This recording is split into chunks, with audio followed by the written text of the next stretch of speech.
Salut à tous, c'est Thomas Wiesel et dans cette vidéo, pour une fois, je vais pas vous parler de Covid, Dieu merci. Oh, c'est con ça! On va parler maladies rares, assurance maladie, médicaments hors de prix, recherche médicale, courage familial, parce qu'aujourd'hui, je vais vous parler du Téléthon. Ah!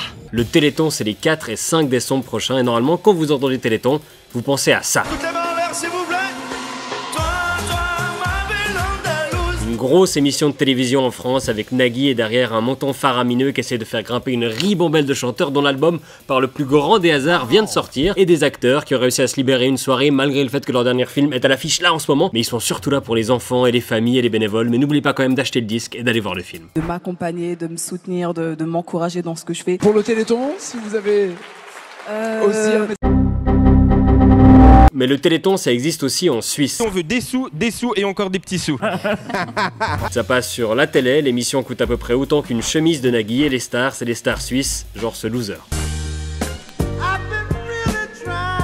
Mais depuis 2018, le Téléthon n'a plus d'émission télé parce que c'était pas assez efficace pour récolter des dons. Pourtant, je comprends pas, tu vois le plateau, t'as envie de donner de l'argent pour qu'ils achètent un nouveau plateau. Donc le Téléthon, on voit à peu près ce que c'est un truc où on donne parfois un peu d'argent début décembre pour se donner bonne conscience avant d'aller claquer plein de fric dans des cadeaux de Noël et de prendre 8 kilos en dinde et en bûche. Mais si vous savez pas vraiment à quoi ça sert, vous êtes pas les seuls. Même certaines stars sur le plateau n'ont aucune idée, comme Aya Nakamura ou un chanteur des Kids United.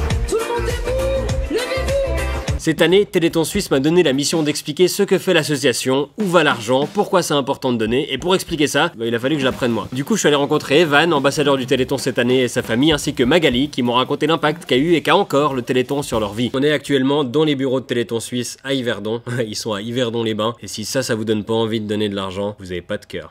Quelle indignité. Le Téléthon vise à soutenir les personnes atteintes de maladies rares ou orphelines et leurs familles. 50% des dons récoltés vont pour aider les familles et 50% pour financer la recherche sur ces maladies. Une maladie rare, c'est une maladie qui touche moins de 0,05% de la population et on estime qu'il y en a entre 5000 et 8000 différentes. Donc paradoxalement, en fait, il y a une chier de maladies rares. En Suisse, 500 000 personnes vivent avec au quotidien. Avoir une maladie rare, c'est quand même 50 fois moins rare qu'être fan du Lausanne Sport, par exemple. 500 000, c'est aussi la population du canton de Genève. Alors attention, c'est pas les mêmes 500 000. Être du canton de Genève n'est pas suffisant pour toucher des aides du Téléthon, même si on est tout cœur avec vous, si c'est votre cas. Le Téléthon aide les personnes atteintes de maladies neuromusculaires, plus particulièrement de myopathie, où les muscles sont de moins en moins efficaces. Et malheureusement pas un cauchemar de bodybuilder. C'est le quotidien de milliers de personnes atteintes des myopathies de Duchenne ou de Becker, par exemple. Oui, parce que si t'es un médecin brillant qui diagnostique une maladie pour la première fois, t'as le droit de lui donner ton nom et d'être ensuite détesté par des milliers de familles pendant des générations. Alors que fait le Téléthon pour ces personnes? Il leur file pas juste une peluche avec un sourire et un autocollant. Courage, on est avec vous, même si le soutien psychologique est super important, le soutien financier l'est tout autant. 50% des recettes du Téléthon sont affectées à la recherche sur ces maladies, on y reviendra. Oui, je fais semblant d'avoir un propos un peu structuré, mais en fait vous me connaissez, moi j'ai la maladie de Wiesel, ça part dans tous les sens. Et l'autre 50% va en aide directe pour les familles. RIP, le kangourou. Parce que même si les personnes atteintes d'un handicap touchent l'assurance invalidité, souvent les rentes ne couvrent pas tous les coûts engendrés. Et en même temps, ça vous l'aviez deviné, parce que dès que vous avez entendu le mot assurance, votre humeur s'est soudainement assombrie en pensant aux primes qui font que d'augmenter, alors que les assurances font tout pour diminuer leur coût. L'AI, c'est un organisme public, donc c'est un peu moins pire, mais on reste en Suisse. Chaque centime reçu est calculé à 8 chiffres après la virgule et doit être justifié avec 112 formulaires.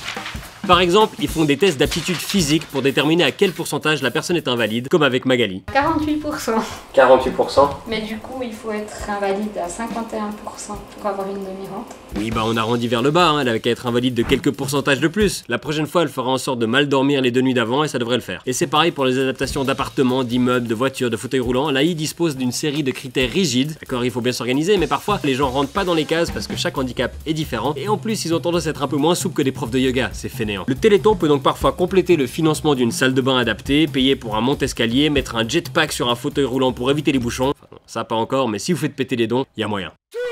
L'aide se fait également sur plusieurs domaines et notamment au niveau administratif avec des assistantes sociales qui aident les familles dans leur démarche parce que chaque prestation demande un nombre de formulaires plus exponentiel que les cas de Covid aux États-Unis. Je vais pas vous parler de Covid. Puis il nous a menti en plus, hein. Bien souvent, les familles ont l'impression que l'AI a basé son système sur les 12 travaux d'Astérix. Donc avant de s'ouvrir les veines avec la page 48 du formulaire XH12B qui est par là, je crois, je l'ai mis où? Ah! Voilà, des personnes plus habituées peuvent leur donner un coup de main avec ces démarches. Heureusement qu'ils sont là parce que c'est vrai que quand on est balancé là-dedans, c'est pas par où commencer. Ouais. ou parfois juste avoir quelqu'un avec qui on peut insulter un formulaire, ça défoule. Donc l'autre moitié va à la recherche, qui pour ces maladies n'est pas souvent la priorité des pharma, parce qu'aux yeux des pharma, les maladies c'est le contraire des Pokémon. Plus une maladie est rare, moins elle a de valeur. Donc Duchenne et Becker, avec leur incidence de 5 pour 1000, ça les intéresse moins que leur première feuille de dividende. Oui, parce que quand on parle de pour 1000 et que c'est pas de l'alcoolémie, tu sais que c'est mal barré. Du coup, même lorsqu'il y a un traitement efficace, il coûte un peu plus qu'une boîte de Dafalgan, comme le Zolgensma, un médicament de Novartis contre les SMA, qui a défrayé la chronique cette année car c'est le médicament le plus cher du monde, 2,2 millions l'injection.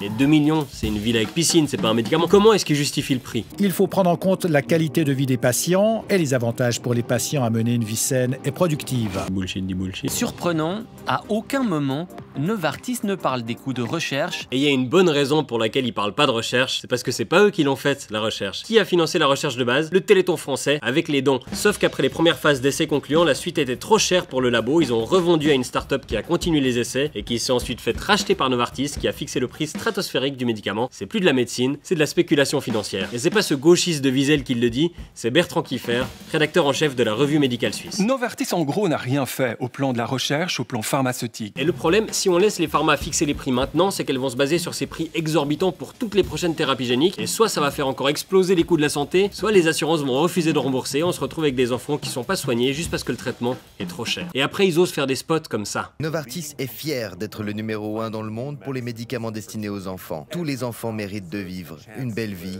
en bonne santé. Ils ont juste oublié 2 mots. Tous les enfants de millionnaires méritent de vivre une belle vie en bonne santé. Parce que déjà que la probabilité d'être myopathe est pas haute, celle d'être multimillionnaire non plus, alors être à la fois myopathe et multimillionnaire, je crois qu'il y a que le professeur Xavier et Stephen Hawking, et un des deux n'existe pas et l'autre est plus parmi nous. C'est même pas que ça coûte un rein ou un bras, ça coûte un corps entier, et puis une fois que t'as tout vendu, bah t'as plus besoin du médicament. Le seul qui peut se payer ça, c'est le PDG de Novartis qui gagne 10 millions par an, il peut avoir 4 enfants qui ont un SMA par an, tranquille, et après il a encore 2 millions pour les dépenses du quotidien. Mon rêve, c'est que les gouvernements arrivent à réglementer ces activités prédatrices de pharma qui rachètent des molécules à des petits labos pour en multiplier le prix par 100 une fois les essais terminé. Mais d'ici là, on aura besoin d'organisations comme le Téléthon pour financer la recherche dans les domaines où c'est pas rentable. Parce que quand c'est ton gamin, tu devrais jamais avoir à entendre que le soigner coûte trop cher. Je sais que les pharmas sont pas des organisations caritatives, contrairement au Téléthon, qui a besoin de vos dons, si jamais au cas où c'était pas encore clair. Mais peut-être que notre monde tourne pas rond quand les pharmas sont les entreprises les plus rentables du pays. On sait dans les derniers chiffres que les boîtes pharmaceutiques, les entreprises pharmaceutiques dégagent un profit qui avoisine à peu près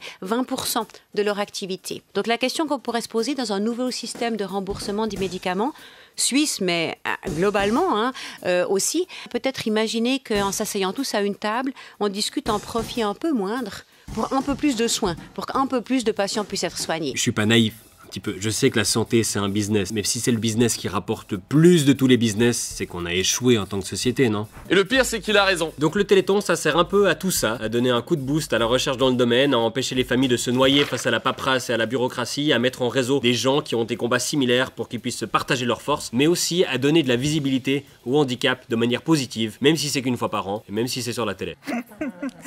Merci, merci. Moi j'ai eu la chance, grâce à ma maman qui était active dans le domaine, de côtoyer fréquemment des enfants en situation de handicap en grandissant, et ça m'a appris très tôt que quelqu'un de différent ça veut pas dire inférieur, que les limites physiques c'est pas aussi important qu'on pourrait le croire et que ça pousse vers l'excellence dans plein d'autres domaines. Mais je sais que si on n'a pas été du tout confronté à ce monde, l'inconnu ça peut rendre ça effrayant. C'est plus simple de se tenir à distance parce qu'on a peur de faire faux, on a peur de dire ce qu'il faut pas, donc on préfère ne pas parler du tout à la personne en chaise roulante. Et contre la maladie on peut souvent pas faire grand chose, ou quasi rien, mais contre l'exclusion on peut. La maladie empêche de faire certaines choses, mais faisons de notre mieux pour que la société empêche pas d'en faire d'autres. Parce qu'en côtoyant ces familles, on découvre pas des gens qui se morfondent sur leur sort, on découvre des personnes motivées qui cherchent des solutions, qui font de leur mieux pour donner la meilleure qualité de vie possible à leur enfant, et qui ou elles puissent ensuite aborder sereinement la vie adulte avec le maximum d'autonomie possible. Moi, quand j'entends qu'une activité ou une infrastructure est accessible, c'est bien, mais ça devrait être la règle, pas l'exception. Ça m'est déjà arrivé de pas prendre un train parce que j'ai eu un peu peur. Il faut à peu près 45 minutes pour réussir à se parquer à Lausanne, parce que les places handicapées au CHUV, il y en a 8. Je me réjouis de vivre dans un monde où il faudra préciser quand c'est pas accessible, tellement ce sera devenu rare. Parce que la réalité, c'est que c'est quasi tout le temps aux personnes de s'adapter, de tout planifier à l'avance pour s'assurer que ça va fonctionner,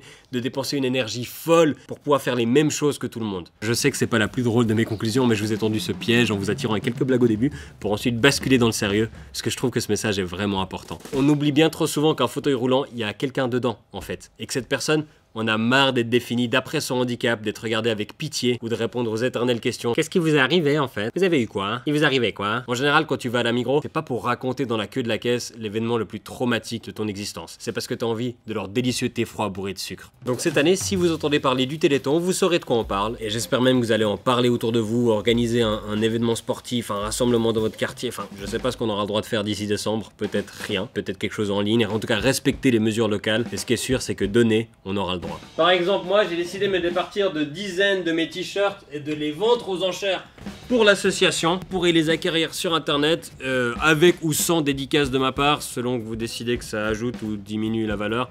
Spoiler, ça la diminue. Donc voilà, soutenez le Téléthon. Merci de m'avoir écouté. Bonne journée.